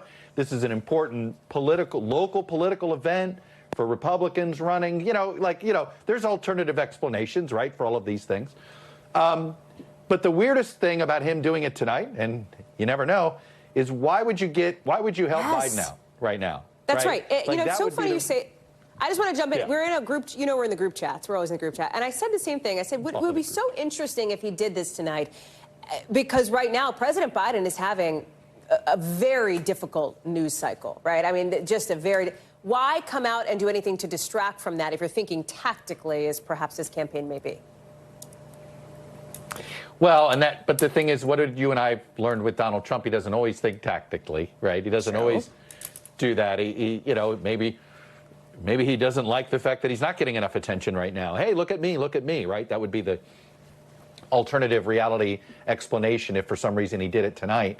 But look, to me, he needs to make his convention interesting. And if thinking like Trump, you wait till convention week. Get people more focused on this. Build a little bit of suspense. He had to name Pence earlier because there were people trying to take the nomination away from him, right? Ted Cruz was organizing, so they were trying to lock down evangelical support. There was a strategic reason to name Pence before the convention. There's no strategic reason to do this before the convention. And if anything, he needs reasons for people to tune in. Right now, there's not really a lot of reason to tune into this convention other than to see Trump's speech and who this VP is. So hold that out there, right? Keep it going. Is tonight the night you find out, et cetera. So if you're thinking like Trump the showman, I'd still be betting on Sunday night at the earliest, but more, sometime when everybody's got the focus on, because in some ways, he kind of needs next week to refocus because everything has been focused on Joe Biden and the Democratic hand-wringing.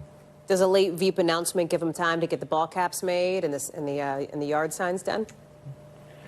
Well, in my experience, there's usually 3 versions of the yard signs, 3 versions of the hats.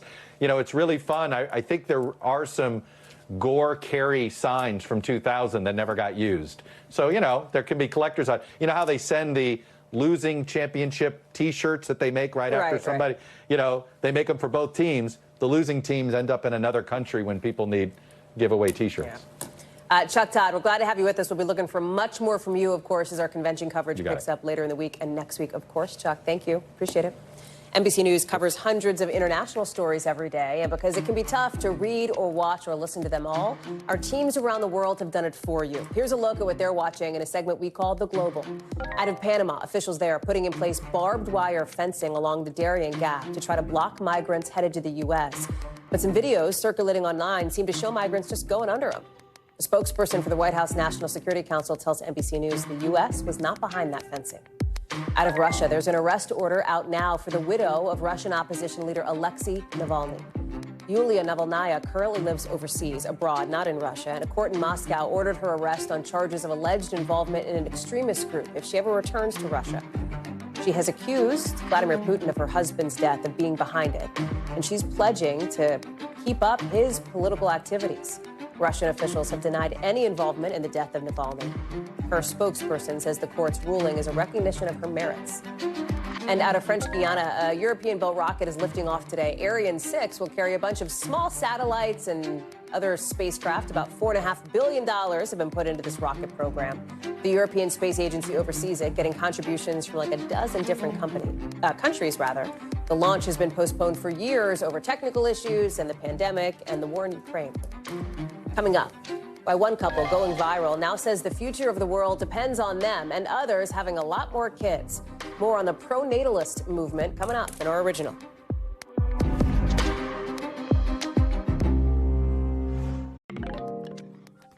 So tonight's original now with in-depth reporting on a topic we've been watching. And tonight, it's an introduction to the group being called pronatalists, all about promoting more babies to fight off falling birth rates. Some of the proponents of this movement, like billionaire Elon Musk, are pretty colorful.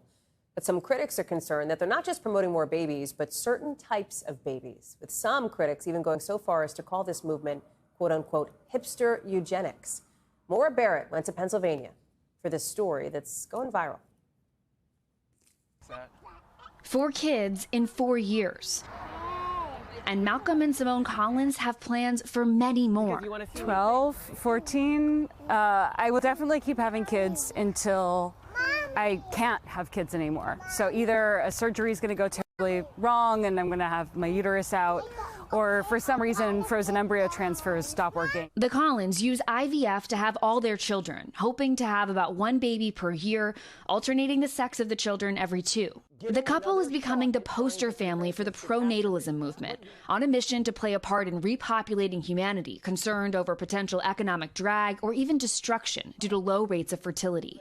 What are we supposed to do? Just admit that the entire economic system we've built the globe on is about to collapse? The movement gaining support from the likes of the often controversial Elon Musk, who has fathered 12 children of his own. It's been very useful to have, probably the world's most powerful and wealthy person advocating for our movement. It's true that 97% of the countries around the globe have fertility rates below what's needed to maintain their population by the end of this century.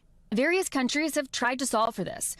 Tokyo recently launched a dating app built by the government to encourage childbirth, as a shrinking population and aging workforce in Japan has contributed to a weak economy over decades.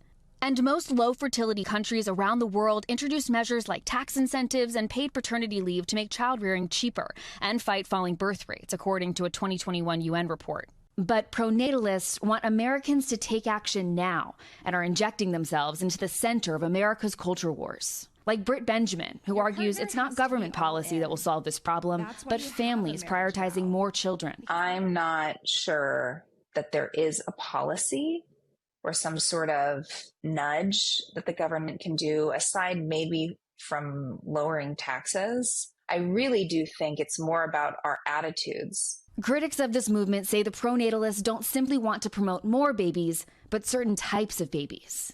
As part of their IVF, the Collins do genetic testing on their embryos, prioritizing traits that they say will give their kids the, quote, best roll of the dice. You've been called the hipster eugenicists. It's hilarious. We're absolutely definitionally not eugenicists. Eugenics involves, 1, establishing that there are universally good and bad traits, and 2, trying to increase or decrease those traits on a population-wide level. We do not believe that there are universally good or bad traits. Why do the genetic testing in your embryos? We looked really carefully at cancer. We also looked at a lot of mental performance adjacent traits like anxiety, brain fog, inability to deal with stress. And of course, we also looked at intelligence because that correlates with pretty much everything from pro-sociality to health. But some bioethicists say this practice is an ethical gray area. What is a valuable life? What is a life worth living? What are the things that we're looking for in our children? If they're not able to meet that, then we have the opportunity to essentially deselect them. And I think that is where we can see a lot of controversy. Experts in the field also agree a declining population is an economic problem, but argue there are other factors to consider too. The more people we have using more resources, the more we are going to eat into these planetary limits. All of the future climate change that we're already committed to, because we're not doing enough already, is just going further into the red. For their part, the Collins described their politics not as extreme, but as the, quote, new right. The pronatalist movement is incredibly centrist. That is to say, don't tell me how to live my life, get health care, or raise my kids. So I'm a big supporter of things like school choice, but I'm also a big supporter of things like reproductive choice. The Collins say they hope that people across the political spectrum will get on board, something not everybody in the movement agrees with, as demonstrated by some of their co-speakers at the inaugural 2023 NATO conference. We don't really want to market natalism to the progressive feminists. The people maxing out their fertility should be people, ideally, who won't raise their children to be gender-neutral furries. But even if the Collins are more inclusive, they have a warning for progressives, that in the long run, they're in danger of dying out. The people who hate us the most are the people often that we're trying to help the most. We're going to them and being like, okay, groups like you won't exist in the future. And so while we feel bad in the moment, that we weren't able to save them, right? At least, they were mean to us as well. Top of the head? We're trying to advocate for their interests. They can't see us. They just see us as monsters. Maura Barrett, NBC News. Still to come here on the show, Netflix now facing another possible lawsuit from the subject of a docu-series, why the sperm donor at the center of The Man with 1,000 Kids is essentially saying, hey, that's slander.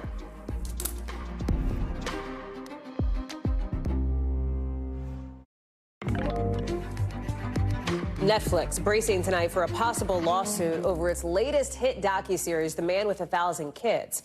with the guy at the center of the show, or the guy at the subject of the show, threatening to sue Netflix for slander. If you don't know, this show interviews couples and individual women who discovered their sperm donor had fathered hundreds of children around the world through multiple sperm banks and private donations. Now, the donor himself says he did not participate in this series. He has claimed he's fathered something like 550 children, not 1,000, as the title suggests. Netflix did not immediately respond to requests for comment. Danny Savalas is joining us now. It is interesting and perhaps groundbreaking for a number of different reasons, but talk about what grounds for a slander case this person has. He's admitted to fathering something like 500 plus kids.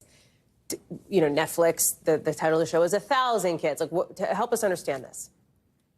Defamation is something that is often threatened, but rarely carried out. And if there is a lawsuit, it will be more because Netflix is a defendant with deep pockets, and not really because this would be a strong defamation case.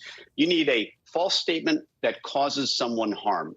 First, how false is this statement? Is it a little bit of hyperbole? It doesn't really appear clear that the proposed plaintiff even knows exactly how many children he has fathered. So if he can't prove that Netflix statement is false or any more true or less true than what he thinks the number is, then it's hard to say that statement is false.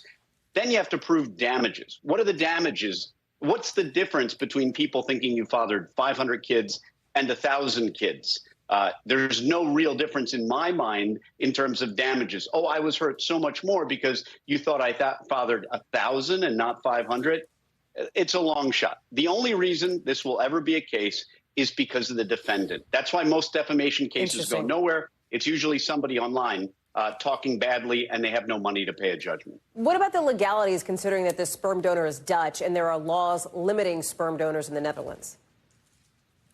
It's very interesting because in the United States, the right to procreate is considered a fundamental right, such that you need a really good reason for a law that would restrict that right to withstand what's called strict scrutiny. But in other countries, they don't have the same constitutional rights. So this is the kind of law that might not survive in the United States, anything that limits your ability to procreate. Even if your number's at 500, the Constitution, at least here, doesn't put any cap on the number. Just real quick, Danny, you know, it's not the only lawsuit Netflix is potentially facing. There was that baby reindeer situation, too. Are they, just going back to your first question, kind of a target because they are such a big company here in your eyes? Yes, exactly right. I mean, most defamation cases involve gigantic defendants who have the ability to pay. And if you're a plaintiff and you're feeling lucky, you'll go for the defendant who can pay over a strong defamation case. Danny Savalas, thank you much. Do not miss the exclusive NBC News Now special, Road to the Olympic Games with Keir Simmons. That's tonight at 10:30 Eastern. However you're watching right now, that does it for us for this hour. Thanks for being with us. More coverage picks up right now. Thanks for watching. Stay updated about breaking news and top stories on the NBC News app or follow us on social media.